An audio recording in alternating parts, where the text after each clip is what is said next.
Hello everyone, आज हम करेंगे क्लास 10th की असेसमेंट वर्कशीट नंबर 9 जिसकी डेट है 16 नवंबर 2021। ये जो असेसमेंट वर्कशीट है ये आपकी टोटल 10 मार्क्स की है। इसमें 10 ही क्वेश्चंस हैं। ठीक है, सो नाउ लेट्स बिगिन। इसमें आपको 10 क्वेश्चन है दिए गए हैं और 10 ही मार्क्स के हैं। पहला खंड एक देखिए, अभिकथन कारण प्रश्न। अभिकथन और कारण वाले प्रश्न दिए गए हैं। असेसमेंट रीजनिंग क्वेश्चन 1 into 3 तीन क्वेश्चन दिए गए हैं। प्रश्न संख्या 1 से 3 तक के आपको यही वाले क्वेश्चन दिए गए हैं। तो ABCD यहाँ आपको ऑप्शन दिए गए हैं, कौन सा करेक्ट है वो आपको बताना है। ठीक है, और इसमें A जो है वो दोनों सही हैं और A और R दोनों सही हैं और सही व्याख्या कर रहा है उसके लिए A यूज होता है। जो B है वो उसके लिए यूज होता है कि भाई A सही है लेकिन ए और आर दोनों सही है, लेकिन आर जो है जो कारण है वो ए की सही से व्याख्या नहीं कर रहा है। सी वाला और डी वाला ऑप्शन इसलिए चूज किए जाते हैं कि उनमें से एक गलत होता है, तो हम सी और डी ऑप्शन पे जाएंगे। और अगर कोई वाक्य सही होता है और वो उसकी व्याख्या कर रहा होता है तो हम इन पे जाएंगे। ठीक है, सो फर्स्ट क्वेश्चन देखते हैं। Question number 1A। ठीक है, असर्शन है दो अभाज्य संख्याओं का HCF सदैव एक होता है। जी हाँ, बिल्कुल सही है, दो अभाज्य संख्याओं का HCF सदैव एक ही होता है। और रीजन देखिए इसका, एक को सभी प्राकृत संख्याओं का सार्वगुणनखंड है। ठीक है, एक सभी प्राकृत संख्याओं का सार्वगुणनखंड है। तो देखो इसमें आपका कौन सा ऑप्शन आ जाएगा। ये भी सही है, ये भी सही है, लेकिन ये जो आर है ये एक ही सही से व्याख्या नहीं कर रहा है। किस तरीके से, यहाँ प्राकृत संख्याओं की बात हो रही है और यहाँ भाज्य संख्याओं की, तो ये इससे रिलेट नहीं करता है। दोनों सही हैं बट रिलेट नहीं करता है। तो इसमें इस केस में हमारा ऑप्शन बी सही होगा कि ए और आर दोनों सही हैं परंतु आर ए की सही व्याख्या नहीं है। ओके, चलो सेकंड क्वेश्चन पे चलते हैं। सेकंड क्वेश्चन है ए। असर्शन दिया गया -5 बहुपद इतने का शून्यक है। तो शून्यक पता करने के लिए हमें इसका गुणनखंड करना होगा और इसके शून्यक निकालने होंगे। तो बहुपद लिखते हैं x² - x -30 इसके अभी सबसे पहले हम गुणनखंड करते हैं। ठीक है, तो यहाँ हो जाएगा, हमें गुणनखंड करते तो क्या करते हैं, इन दोनों की मल्टीप्लाई होनी चाहिए और प्लस या माइनस करके बीच वाला अंक आना चाहिए। ठीक है, तो x² - 6x। ठीक है, 6 पंजे 30 होता है और 6 और 5 का माइनस करोगे, 6 और 5 को माइनस करोगे, 6x और 5x, x तो जरूर लेंगे ना क्योंकि x उसके साथ है। ठीक है, बीच वाले अंक में x है तो इनको माइनस करोगे तो 1x आएगा और 1 की कोई वैल्यू नहीं होती तो x बच जाएगा। ठीक है, तो इस तरीके से हम करेंगे। ओके, तो वो देखते हैं -5x और +5x, प्लस और माइनस के दोनों हम अलग अलग साइन लेंगे। ठीक है, x² तो एज इट इज है, -6 और -5 ये हमने x के बदले में लिखा है। ठीक है, क्योंकि प्लस या माइनस करके वो आना चाहिए, बड़े वाले अंक का निशान जो है हम 6 का माइनस का रखेंगे क्योंकि यहाँ माइनस का है। ठीक है, तो इस तरीके से हो जाएगा। हम पेयर बनाएंगे, ये दोनों पेयर बन गए। अब इसमें से हम कॉमन लेंगे तो यहाँ x कॉमन आ रहा है, दोनों में x है तो x कॉमन लेंगे, x -6 अंदर रह जाएगा और यहाँ क्या कॉमन आ जाएगा, 5 कॉमन आ जाएगा। तो यहाँ रह जाएगा x -6 क्योंकि 5 6 30 होता है। ठीक है, अब यहाँ दोनों सेम आ गए अंदर के, तो हम क्या करेंगे, x -6 और x +5। ठीक है, अब यहाँ हम ये दोनों शून्यक हमें पता चल गए हैं। ठीक है, ये दोनों शून्यक पता चल गए तो अब हम क्या करेंगे, इनको 0 के बराबर रखेंगे और शून्यक निकाल लेंगे। x -6 = 0 तो x = क्या आ जाएगा, प्लस का 6 आ जाएगा। ठीक है, और इसको दूसरे वाले को हम लिखेंगे x +5 = 0, x -5। एक प्लस का 6 आया और एक माइनस का 5 आया हमारा शून्यक। ठीक है, तो इस तरीके से हम शून्यक निकालते हैं और गुणनखंड करते हैं। ठीक है, तो आंसर देखते हैं इसका। तो यहाँ बता रखा है -5 बहुपद इतने का शून्यक है, तो -5 तो इसका शून्यक है, ये तो बिल्कुल सही है फर्स्ट वाला। रीजन देखते हैं, बहुपद का दूसरा शून्यक -6 है। -6 तो था नहीं, एक तो -5 था शून्यक और एक 6 था प्लस का, तो ये वाला तो नहीं है। तो इस केस में क्या करते हैं, जब एक गलत होता है तो उसमें हम ऑप्शन ये दोनों चूज करते हैं, इन दोनों में से। तो हमारा ए सही है लेकिन आर गलत है, ए सही है लेकिन आर गलत है। सी ऑप्शन हमारा सही हो जाएगा, सेकंड का आंसर हो जाएगा सी। ठीक है, नेक्स्ट क्वेश्चन देखते हैं थर्ड, कि ए दिया हुआ है हमें, रैखिक समीकरण युग्म ये दिए गए हैं, इसका समांतर रेखाएं दर्शाता है। ये समांतर रेखाएं दर्शाता है, देख लेते हैं। तो कैसे देखेंगे, 2/3 लिखेंगे, क्योंकि इक्वेशन के बटे में लिखते हैं, x के बटे में x वाली संख्या, तो 2/3 आ जाएगा, इज इक्वल्स टू 1। y रेखा है तो y की जगह क्या आ जाएगा, इसका मान क्या होता है 1, 1/5 आ जाएगा। पहले ही ये इक्वल नहीं है, 2/3 इज इक्वल्स टू 1/5 तो नहीं होगा ना। ठीक है, तो पहले ये इक्वल नहीं है, तो ये कौन सा हो जाएगा, देखते हैं आगे। इसका रीजन क्या दिया गया, रैखिक समीकरण युग्म a1x plus b1y plus c1 is equals to 0 और a2x plus b2y plus c2 is equals to 0 समांतर रेखाएं दर्शाता है। समांतर रेखाओं में बिल्कुल सही दे रखा है। यहाँ a गलत है लेकिन r सही है। ठीक है, ये समांतर रेखाओं के बारे में बता रहे हैं, लेकिन ये तो समांतर है ही नहीं, तो यहाँ क्या आ जाएगा, लास्ट वाला ऑप्शन आ जाएगा डी, कि a गलत है लेकिन r सही है। तो इसका आंसर हो जाएगा option number D, option D correct हो जाएगा। ठीक है, a सही है लेकिन a गलत है, r सही है। सेकंड पार्ट में आ चुके हैं, जिसमें बहुविकल्पीय प्रश्न है, एमसीक्यू बेस्ड क्वेश्चन है, मल्टीपल चॉइस। ठीक है, 7 क्वेश्चन है इसमें।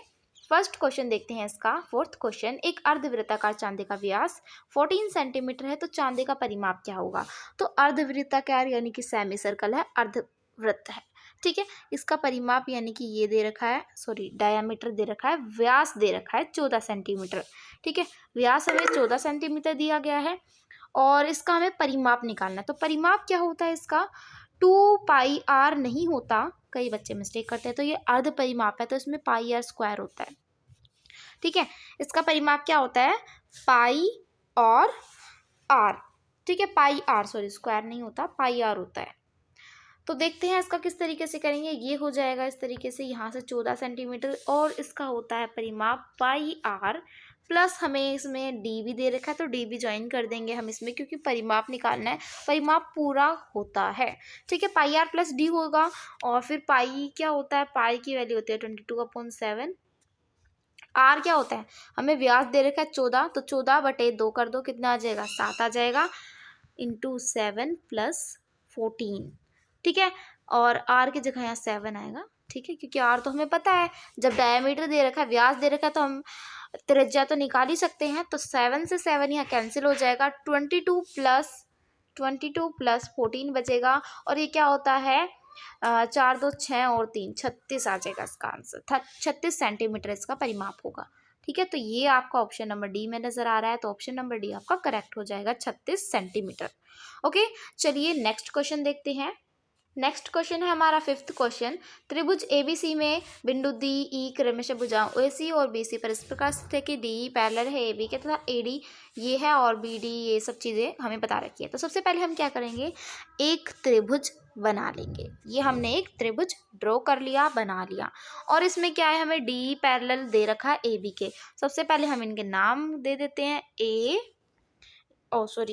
बी सी वाला त्रिभुज ही है ना ये, हाँ, ए बी, और ये हो गया सी हमारा, और पैरेलल लाइन जा रही है D E parallel A B के, तो ए बी ये वाली लाइन है, ये वाली, इसके पैरेलल एक हम लाइन खींच देते हैं डी ई, इसको नाम देते हैं डी, इसको नाम देते हैं ई।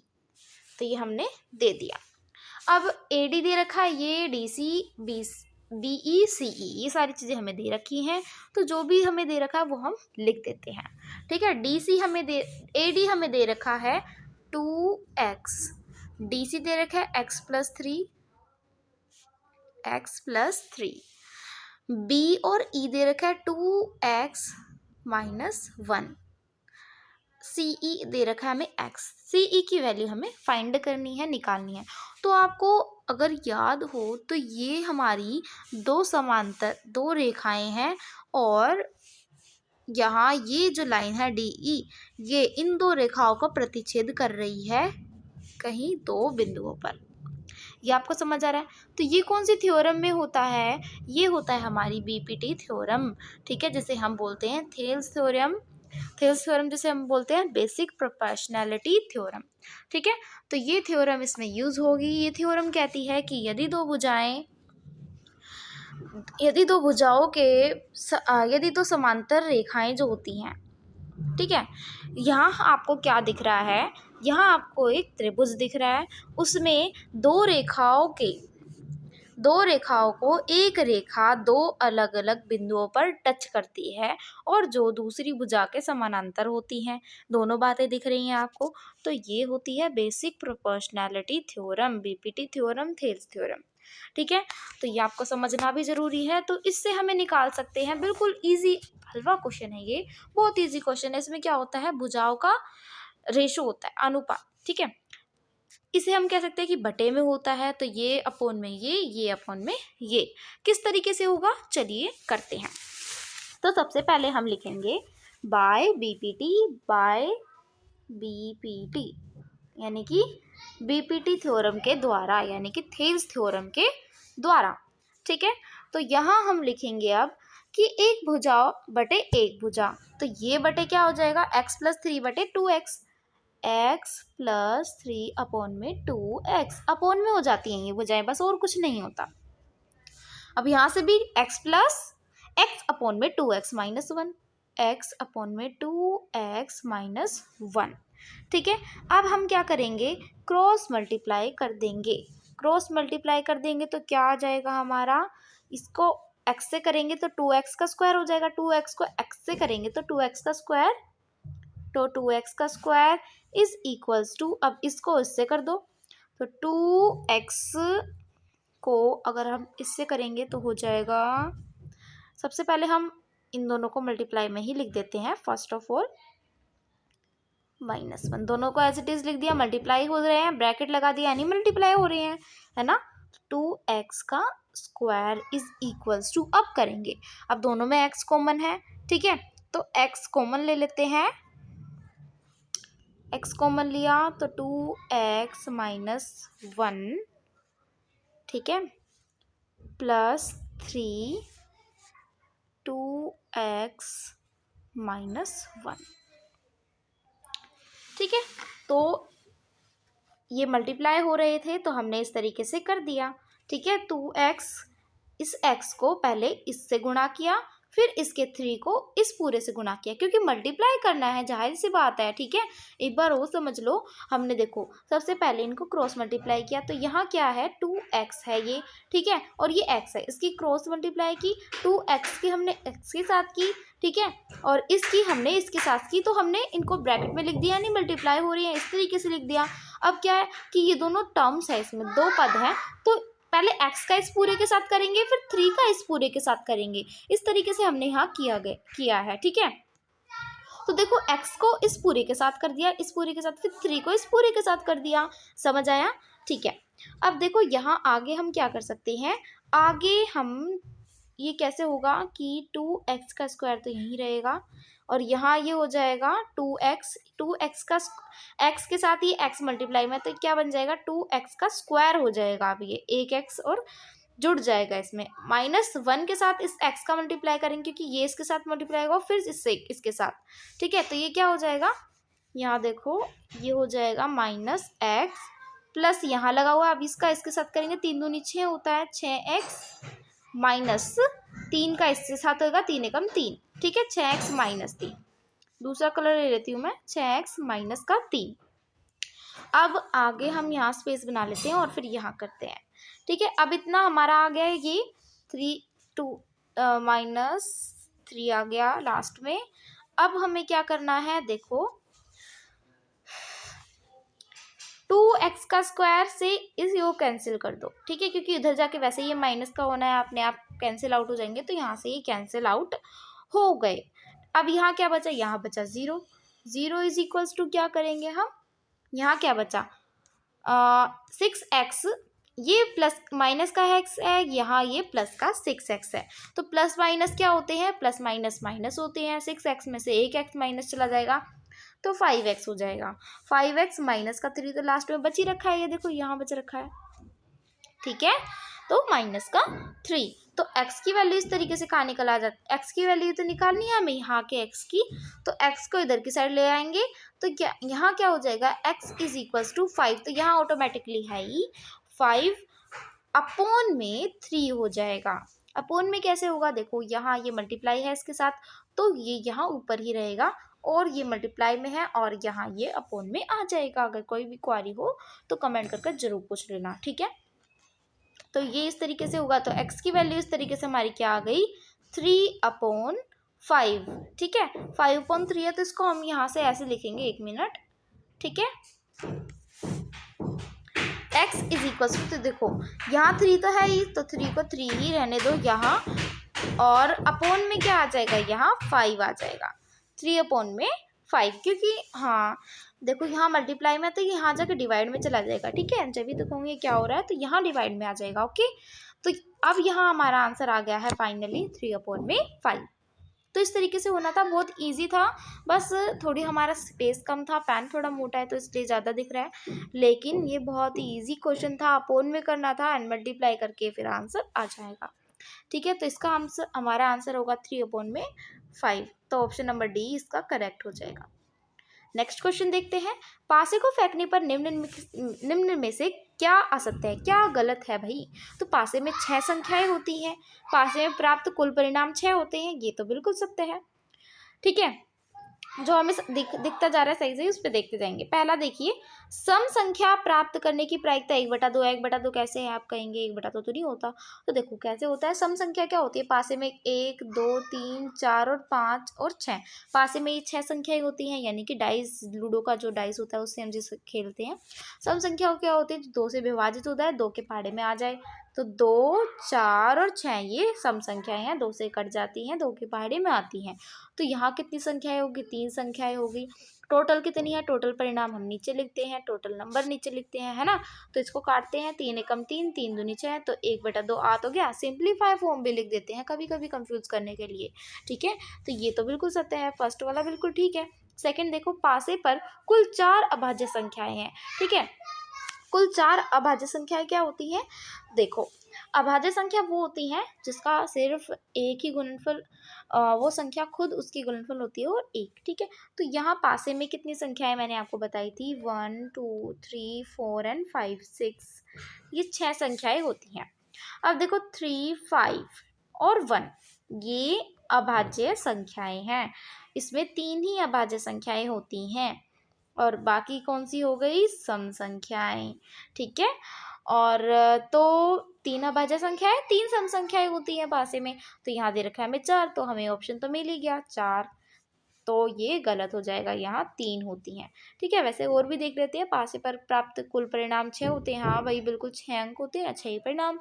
पासे पर 4 से बड़ी कुल 2 संख्याएं होती हैं, 4 से बड़ी कुल 2 संख्याएं होती हैं, 4 5 और 6, 2 बड़ी तो है, 4 से 2 बड़ी संख्याएं हैं, तो इसका ऑप्शन हमारा बी करेक्ट हो जाएगा, पासे पर कुल 4 अभाज्य संख्याएं हैं। नेक्स्ट 7th क्वेश्चन देखते हैं, p पोलिनोमियल x के लिए दिया गया है हमें, 4x² -5 -1 के लिए alpha square beta plus alpha beta square का मान बताए। तो देखो कितना बड़ा और हार्ड डिफिकल्ट सा लग रहा है ना, बट इजी है। देखो अल्फा बीटा हम किसको मानते हैं, शून्य का योग, शून्य का गुणनफल, याद आया, ठीक है, तो उसका हम मानते हैं, ठीक है। तो देखो इसको किस तरीके से करेंगे, तो यहाँ देखो, यहाँ हमें ये बहुपद दिया गया है, पहले हम बहुपद लिख लेते हैं, 4² -5x और -1, ये हमें बहुपद दिया गया है। तो देखो शून्यकों का योग क्या होता है, इसका फॉर्मूला आपको पता है, शून्यकों के योग का फॉर्मूला, तो देखो पहले बहुपद लिखती हूँ मैं, 4x² -5x -1, ये बहुपद है। शून्यकों का योग, इसका फॉर्मूला क्या होता है, यानी कि सम ऑफ जीरोस, इंग्लिश में लिख दूँ थोड़ा सा, सम ऑफ जीरोस यानी कि शून्यकों का योग, ठीक है।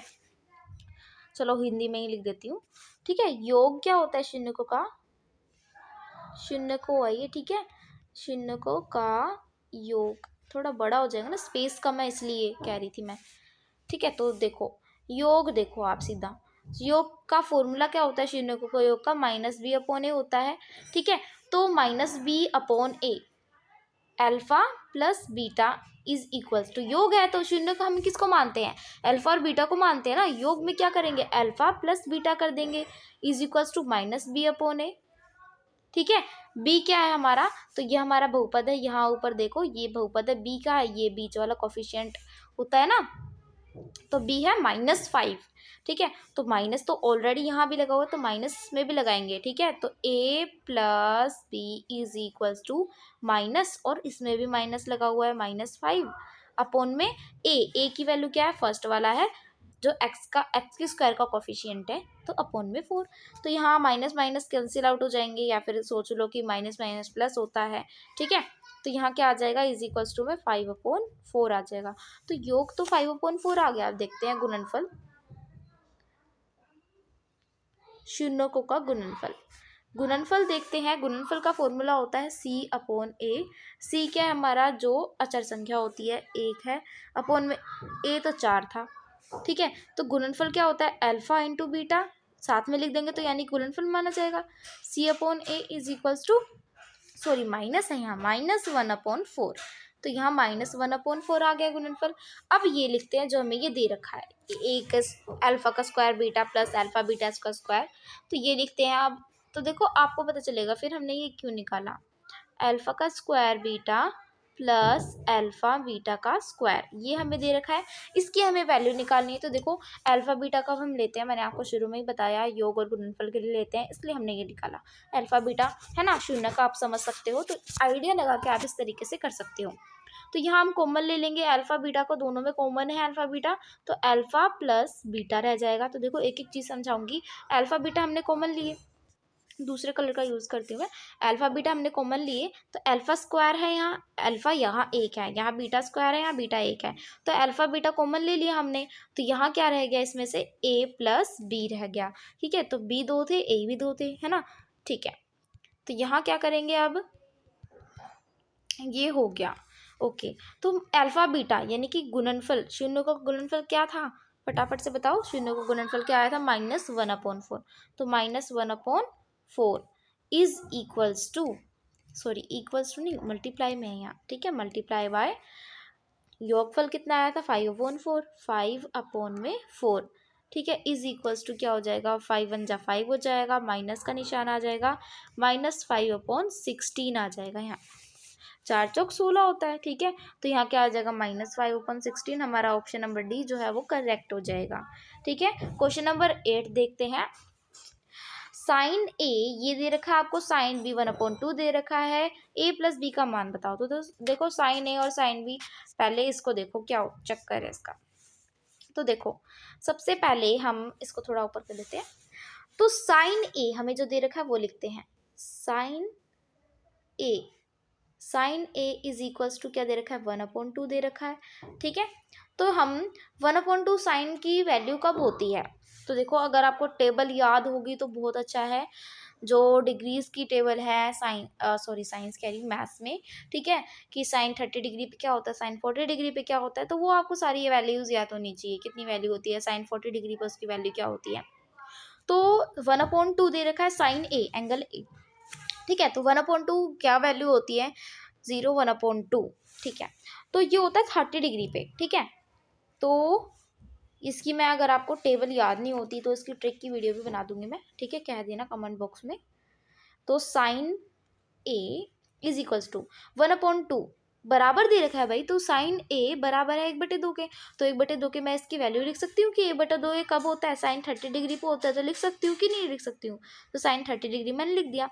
अब यहाँ इससे क्या फ़ायदा होगा मुझे, इससे क्या हो जाएगा, आप पहले ऑप्शन देखा करो, ऑप्शन के हिसाब से करा करो, ऑप्शन में आपको सारी वैल्यूज़ दी गई हैं, ठीक है, यानी कि वैल्यूज़ नहीं, सॉरी जो एंगल्स होते हैं ना वो दिए गए हैं डिग्री में। तो आपको क्या करना है, ये साइन वाइन जो भी लिखा हुआ है ना, ये सबको कैंसिल आउट करना है, और आपको ये जो इसकी वैल्यू दे रखी है इसको भी कैंसिल आउट किसी तरीके से करना है सोल्व करते हुए, और आपको सिर्फ और सिर्फ डिग्रीज लानी है, ठीक है, यानी कि कितने डिग्री का कोण है।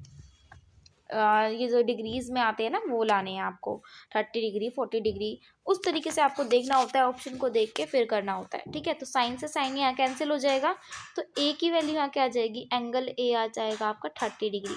आ गया, ए प्लस बी करना है, बी को फटाफट से निकाल लो। कॉस बी क्या दे रखा है आपका, तो cos B is equals to 1/2, 1/2 दे रखा है कि नहीं दे रखा, तो 1/2 कोस की वैल्यू कहाँ होती है, 60 डिग्री पे होती है, हाँ 60 डिग्री पे ही होती है, 0 1/2, ओके। तो देखो अगर साइन के 30 डिग्री पे होगी तो इसकी डेफिनेटली 60 पे ही होगी। ये कैसे, ये मैंने याद कर रखी है, आपको भी याद होनी चाहिए बहुत ईजी तरीके से, ठीक है। मैं आपको इसकी ट्रिक की वीडियो भी बना दूंगी, ठीक है। cos 60 डिग्री यहाँ पे लिखेंगे क्योंकि 60 डिग्री पे इसकी 1/2 होती है वैल्यू, ठीक है। तो cos से यहाँ cos कैंसिल आउट हो जाएगा, तो यहाँ हम कैंसिल कर देते हैं, तो b की वैल्यू आ जाएगी 60 डिग्री। फिर हमें बता रखा है a प्लस बी कर दो भाई, तो हमने a प्लस बी कर दिया यानी कि 30 प्लस 60 कर दिया, तो ये आ गया हमारा 90 डिग्री। 90 डिग्री आपका ऑप्शन है, कहाँ आ गया ऑप्शन सी, ऑप्शन आपका करेक्ट हो जाएगा 90 डिग्री, ठीक है। इजी था ना क्वेश्चन, बहुत इजी क्वेश्चन आ रहे हैं, फटाफट हम उसे सॉल्व कर रहे हैं, बस समझाने में थोड़ा सा लगता है टाइम, ठीक है। 9th क्वेश्चन देखते हैं। 2.35 के ऊपर बार बार वाली जो भी संख्या होती है, मैंने आपको कितनी बार बता रखा है, ये होती हैं परिमेय संख्याएं, ये होती हैं रैशनल नंबर्स। तो आपका बी ऑप्शन करेक्ट हो जाएगा, रैशनल नंबर परिमेय संख्या, ठीक है।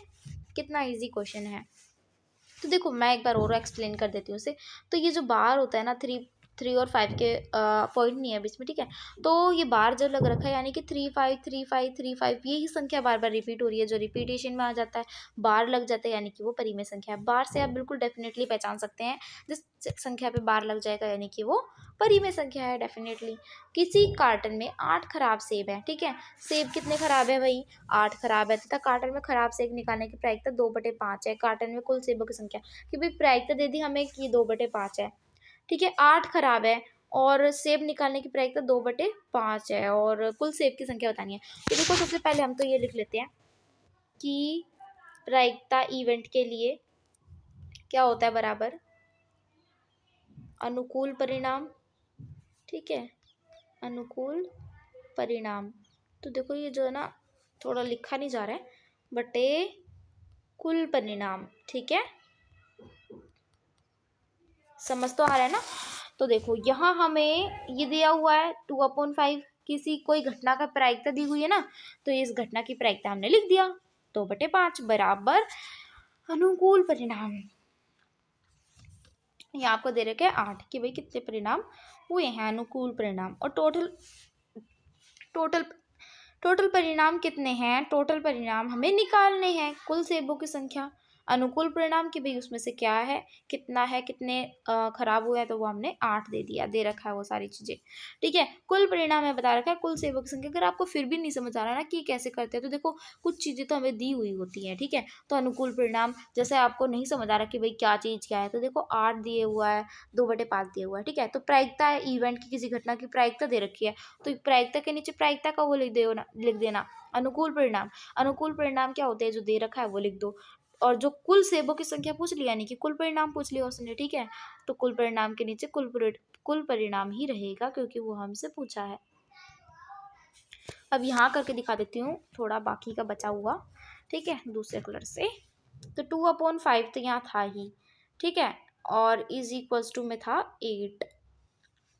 अब ये मल्टीप्लाई हो जाएगा, 5 × 8 हो जाएगा, और अपोन में हो जाएगा 5 × 8। तो ये देखो यहाँ मैं ऐसे करती हूँ, 1 मिनट, कुल परिणाम बराबर में हो जाएगा, ये हो जाएगा 5 × 8 अपोन में आ जाएगा ये 2, ठीक है। यहाँ आ जाएगा 5 × 8 अपोन में 2 आ जाएगा, तो 2 से कर जाएगा 2 4 जा 8, 5 × 4 आ जाएगा, 5 × 4 इज 20 आपका आंसर आ जाएगा, 5 चौक 20, ये आपका आंसर आ जाएगा, ठीक है। अगर कोई भी डाउट हो, कोई भी क्वारी हो, तो कमेंट बॉक्स में ज़रूर डाल देना, मैं सबके रिप्लाई दे दूँगी, ठीक है। तो जो भी क्वारी हो, जो भी कुछ समझ रहा हो, फटाफट से बता देना मुझे, ठीक है। तो कैसी लगी वीडियो कमेंट करके जरूर बताना, सब कुछ समझ आया कि नहीं आया, ठीक है। और इसकी सैम्पल पेपर की वीडियो मैं जल्दी से डालूंगी, ज़्यादा से ज़्यादा सैम्पल पेपर हम करेंगे, ठीक है। तो अगर वीडियो पसंद आए तो वीडियो को लाइक कर देना, और चैनल पर अगर नए हैं तो चैनल को सब्सक्राइब जरूर कर देना, ठीक है। और ज़्यादा से ज़्यादा शेयर करो वीडियो को। Thank you, bye bye, have a nice day.